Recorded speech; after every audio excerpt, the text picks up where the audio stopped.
Okay, so first question I have is something I always ask every actor or actress. When did you fall in love with the craft? What inspired you to become an actor? Oh man. So acting in general, I have loved since I was like in kindergarten. And I would always want to be like the lead in all the school plays. In kindergarten, I played the big bad wolf in the Three Little Pigs, which was basically the starring role. And then in first grade, we were doing Jack and the Beanstalk, and I really wanted to be Jack. And the teacher was like, "You were the big bad wolf last year, so this year we're gonna make you part of the beanstalk." I was like, "Part of the beanstalk? What are you talking about? I'm born to be Jack." But no, I was part of the beanstalk. But I always really liked acting, but I always thought of it as like a fun activity, like a hobby that I did. Because I was always really, I mean, not to brag, but I was very good at like math and science. And my dad's a doctor, and so since I had like that aptitude for those things, he was like, "Oh, you should go into that kind of thing." And so I wanted to be a veterinarian. I was like, "Ooh, it'll be so cool. I'll help animals. I love doing sciencey things." But then as I got older, I also always did art since I was really little, like painting and drawing and all that stuff. And I realized as I got closer to college that I kind of wanted to do that. Like I never grew out of cartoons or video games. And I loved, another thing I loved was writing. So I was like, I want to create stories and like draw things and bring characters to life.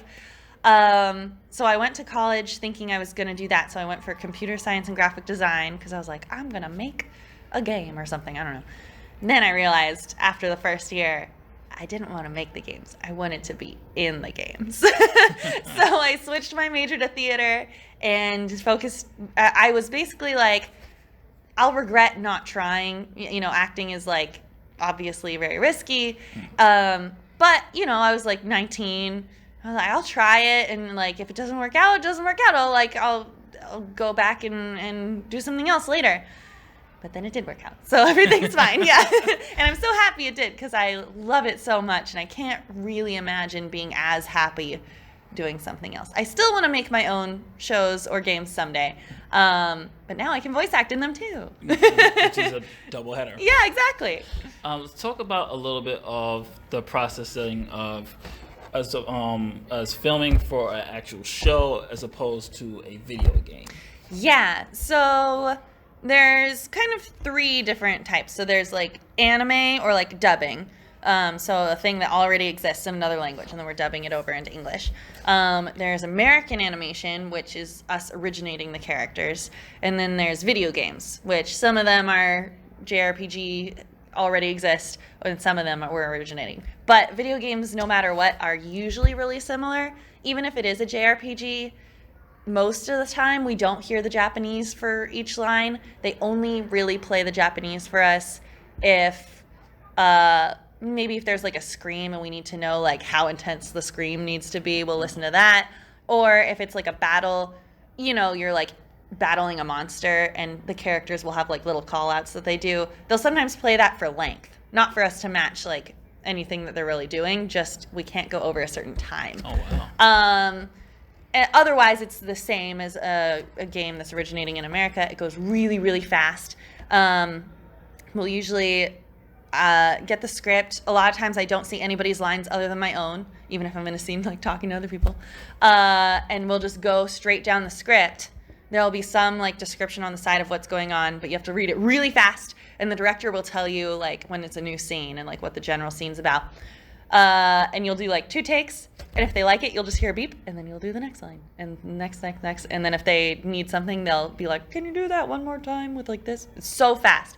We do usually like 130 something lines an hour. Oh wow. Yeah, and then for anime, like dubbing stuff, the average is a lot slower. It's around like 35 usually. Like there are some shows where I go faster than that, but I feel like that's general industry average right now, because they'll show us the line that we're gonna do, and then they go back and we dub while we're watching the line because we're matching the lip flaps. So it takes a little bit longer to like make sure it's all matched up, and we get a little bit more context of what's going on because we can actually see like, oh, she's making a much angrier face than I thought she was going to be.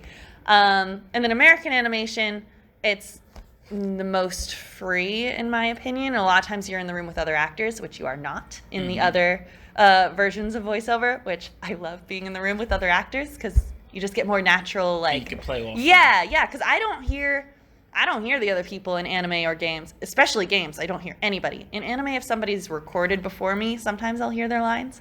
But yeah, I love getting to like actually be with the other people. So it's all different. It's similar, but I like them all for very different reasons. And one of my favorite roles, and it's actually my favorite game of, I think it was 2 years ago, on Persona 5. Yes. You play Anne. Yes. How did you approach Anne, and how did it feel like being that character? I love her so much. She is probably the character that I've played that's the most similar to me. And since that game, I don't know if you know, but that game is pretty long. Yes. A little bit long. 100 hours. Yeah, and we voiced a lot in it. Like, there's a lot of talking in that game. How long did that take? Months, which is crazy. Usually for games, I'm done in like 1 or 2 weeks. And so that's definitely one of the longest games I've ever done. So I really got to know her really, really well, and she was already so similar to me. So I really, really relate to her, and I love that game so much. And I'm so happy that we're doing more with Royal. Yay! Anything you can tell us about Royal, or is locking the key? I don't know that much yet. I mean, just the trailer that's been released, it has so many questions I want answered. And they also have an anime for it too, like Persona 5, right? Yes, they do. Is that coming English? I don't know anything about that, but I want to dub everything. So I'm like, please let us eventually dub all the things.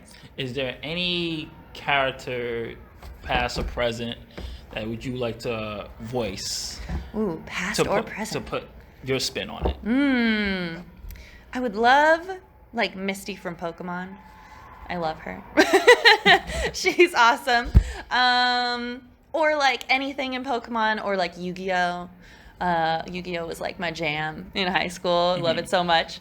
Something like that. I got to be one of the protagonists in Yokai Watch on Disney Channel, which is like similar-ish to, like, it has a feel that's kind of similar to Yu-Gi-Oh or Pokemon. So I was like, okay, it's close. It's getting close. And Inazuma 11 was also on Disney recently, and that's another one where I'm like, okay, it's close. It's about soccer, not like little animals, but it's getting close. So yeah, I like doing stuff like that, and I want to do more. And you mentioned writing. Yes. Is there any ideas that you have in your head that you're probably going to start down the line? You don't have to give out a full synopsis, but yeah, something. I have a show idea that was actually my senior project for college, and I since like reworked it because it had to be kind of super fancy for, like, you know, my senior. I had to really convince them that like a voice acting thing for a theater program was cool. So I had to like really beef it up more than I normally would. And I've since developed it into like something like a little more fun and not quite as drama intense as a theater program likes. But I really like, so eventually I want to develop that, and I'm also trying to write young adult fantasy novels. Oh, nice. Yeah, it turns out it is quite hard to develop a brand new fantasy world. So I'm on like draft 4, and I still am like, I have to change it completely. I can relate. Yeah, but I love writing, so I'm very excited about it. And final question, could you let us know what's up next and how can people follow you? Yes. So I have so much that I'm working on right now. I've been so busy this year. Can't talk about most of it yet, which sucks. I do have a game coming out in September called The Somnium Files. It's like a Spike Chunsoft game. It's a murder mystery. I play Aiba, who is an AI eyeball of the main character, so we solve mysteries together. And that was probably rivaling Persona for the most lines I've done for a game.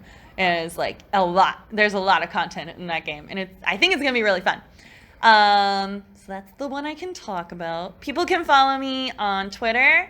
That's like where I'm the most interactive with people, and I try to interact as much as possible. And I'm at Erika Harlacher there. Also, follow me on Instagram because my numbers are much lower there, and I need more people.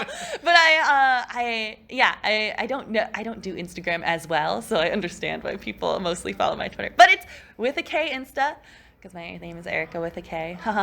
Anyway, so yeah, there you go. There's some. Yay! Thank you, Erika. Appreciate it. You're welcome.